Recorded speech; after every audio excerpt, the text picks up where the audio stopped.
আসলে আমি সুদর্শন পুরুষ হিসাবে নির্বাচিত হইনি, কিন্তু তোমাদের কারণে এখন আমি সুদর্শন পুরুষ হিসাবে গণ্য হয়েছি। এটাই হচ্ছে বাঙালিদের খেলা।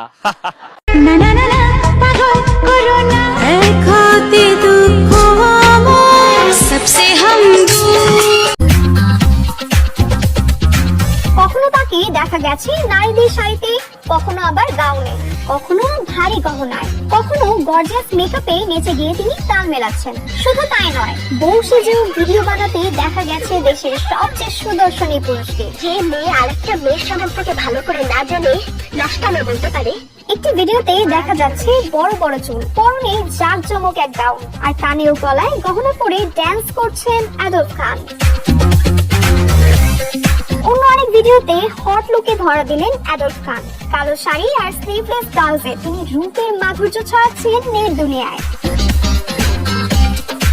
এছাড়াও আছে তার একাধিক লাস্যময় লুকের ভিডিও, যেসব লুক বলিউডের দীপিকা, ক্যাটরিনা, আলিয়াদেরকেও হার মানাবে। শুধু তাই নয়, করণ জোহরের থেকেও অনেক গুণ এগিয়ে আছেন বাংলাদেশের অ্যাডল্ট খান। এই কারণেই হয়তো তাকে বাংলাদেশের সবচেয়ে সুদর্শন পুরুষ বলা হচ্ছে। কি সুন্দর সুন্দর ভিডিও তার। ভালোবাসার